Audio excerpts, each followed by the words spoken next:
Please welcome the Democratic nominee for Vice President, Governor Tim Walz.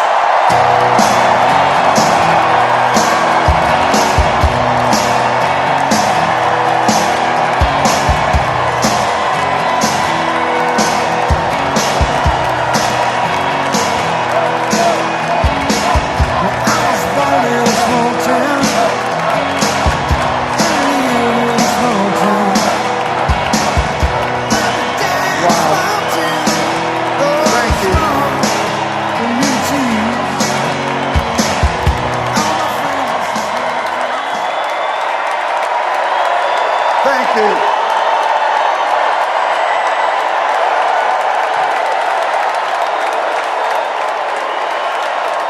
Thank you.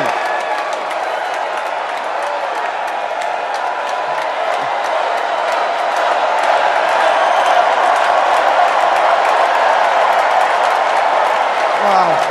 Well, thank you. Thank you, first of all, to Vice President Harris. Thanks for putting your trust in me and for inviting me to be part of this incredible campaign. And a thank you to President Joe Biden for 4 years of strong, historic leadership.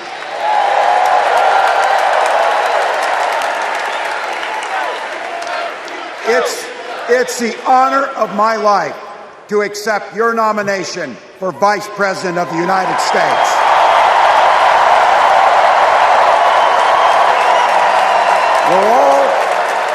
We're all here tonight for one beautiful, simple reason.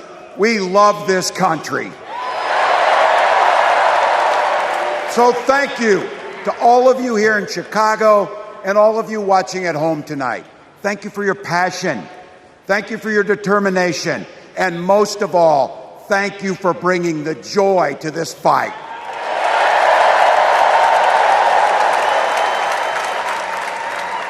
Now, I grew up in Butte, Nebraska, a town of 400 people. I had 24 kids in my high school class, and none of them went to Yale. But I'll tell you what, growing up in a small town like that, you learn how to take care of each other. That family down the road, they may not think like you do. They may not pray like you do. They may not love like you do. But they're your neighbors. And you look out for them, and they look out for you. Everybody belongs. And everybody has a responsibility to contribute. For me, it was serving in the Army National Guard. I joined up 2 days after my 17th birthday, and I proudly wore our nation's uniform for 24 years. My dad, a Korean War-era Army veteran, died of lung cancer a couple years later. He left behind a mountain of medical debt. Thank God for Social Security survivor benefits. And thank God for the GI Bill that allowed my dad and me to go to college, and millions of other Americans. Eventually, like the rest of my family, I fell in love with teaching. Three out of 4 of us married teachers. I wound up teaching social studies and coaching football at Mankato West High School. Go Scarlets! We ran a 44 defense. We played through to the whistle on every single play, and we even won a state championship. Never closed the yearbook, people. But it was those players and my students who inspired me to run for Congress. They saw in me what I had hoped to instill in them, a commitment to the common good, an understanding that we're all in this together. and the belief that a single person can make a real difference for their neighbors.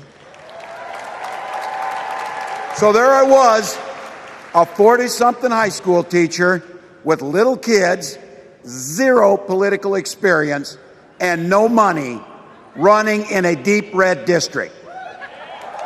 But you know what? Never underestimate a public school teacher. Never.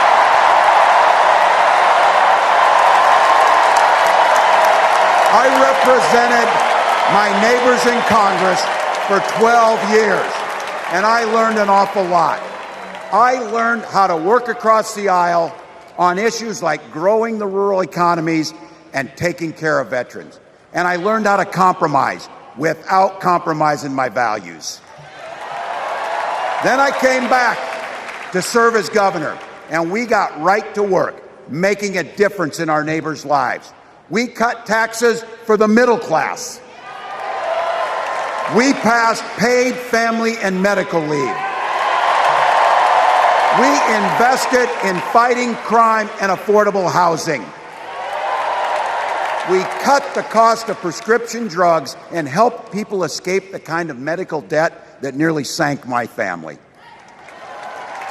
And we made sure that every kid in our state gets breakfast and lunch every day. So while other states were banning books from their schools, we were banishing hunger from ours.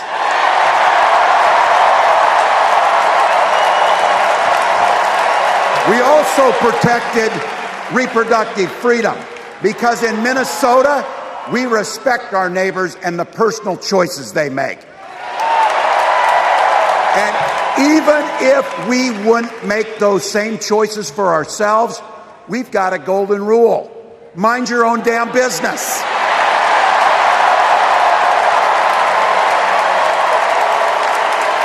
And that includes IVF and fertility treatments. And this is personal for Gwen and I. If you've never experienced the hell that is infertility, I guarantee you, you know somebody who has. And I can remember praying each night for a phone call. The pit in your stomach when the phone had rang, and the absolute agony when we heard the treatments hadn't worked. It took Gwen and I years, but we had access to fertility treatments. And when our daughter was born, we named her Hope. Hope, Gus, and Gwen, you are my entire world, and I love you.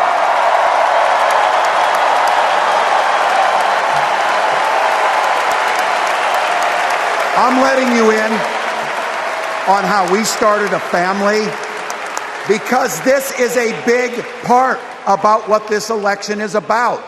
Freedom. When Republicans use the word freedom, they mean that the government should be free to invade your doctor's office. Corporations free to pollute your air and water. And banks free to take advantage of customers. But when we Democrats talk about freedom, we mean the freedom to make a better life for yourself and the people that you love. Freedom to make your own health care decisions.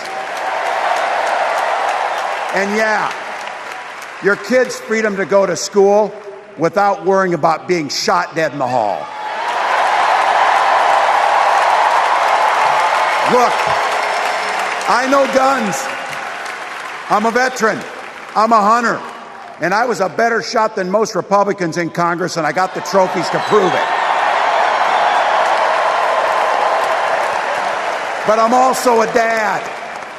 I believe in the Second Amendment, but I also believe our first responsibility is to keep our kids safe.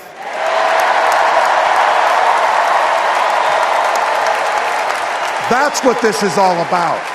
The responsibility we have to our kids, to each other, and to the future that we're building together, in which everyone is free to build the kind of life they want. But not everyone has that same sense of responsibility. Some folks just don't understand what it takes to be a good neighbor. Take Donald Trump and J.D. Vance. Their Project 2025 will make things much, much harder for people who are just trying to live their lives. They spent a lot of time pretending they know nothing about this. But look, I coached high school football long enough to know, and trust me on this, when somebody takes the time to draw up a playbook, they're going to use it.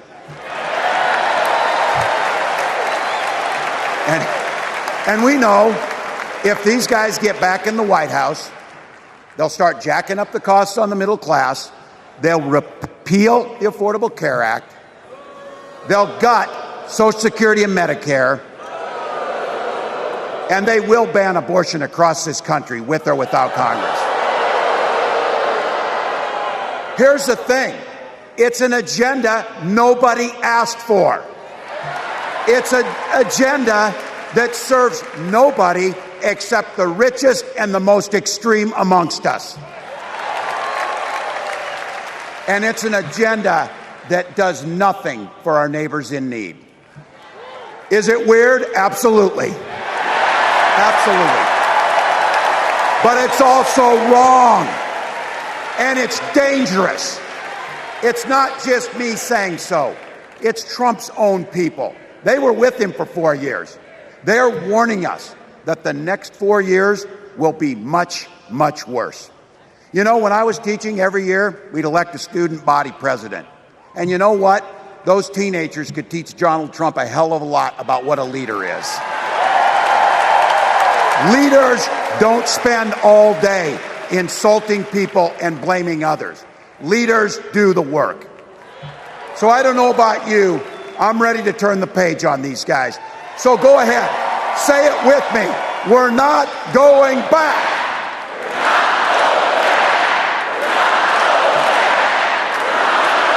We've got something better to offer the American people. It starts with our candidate, Kamala Harris. From her first day as a prosecutor, as a district attorney, as an attorney general, as a United States senator, and then our vice president, she's fought on the side of the American people. She's taken on the predators and fraudsters. She's taken down the transnational gangs, and she stood up to powerful corporate interests. She has never hesitated to reach across that aisle if it meant improving your lives. And she's always done it with energy, with passion, and with joy. Folks, we've got a chance to make Kamala Harris the next president of the United States.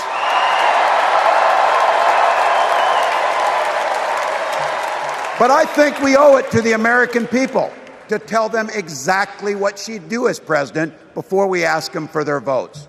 So here, this is the part, clip and save it and send it to your undecided relatives so they know. If you're a middle-class family or a family trying to get into the middle class, Kamala Harris is going to cut your taxes. If you're getting squeezed by prescription drug prices, Kamala Harris is going to take on Big Pharma. If you're hoping to buy a home, Kamala Harris is going to help make it more affordable. And no matter who you are, Kamala Harris is going to stand up and fight for your freedom to live the life that you want to lead. Because that's what we want for ourselves, and it's what we want for our neighbors. You know, you might not know it, but I haven't given a lot of big speeches like this. But I have given a lot of pep talks. So let me finish with this, team. It's the fourth quarter. We're down a field goal, but we're on offense and we've got the ball. We're driving down the field. And boy, do we have the right team. Kamala Harris is tough. Kamala Harris is experienced, and Kamala Harris is ready. Our job Our job for everyone watching is to get in the trenches and do the blocking and tackling. 1 inch at a time, 1 yard at a time, 1 phone call at a time, 1 door knock at a time, 1 $5 donation at a time. Look, we got 76 days. That's nothing. There'll be time to sleep when you're dead. We're going to leave it on the field. That's how we'll keep moving forward. That's how we'll turn the page on Donald Trump. That's how we'll build a country where workers come first. Healthcare and housing are human rights. And the government stays the hell out of your bedroom.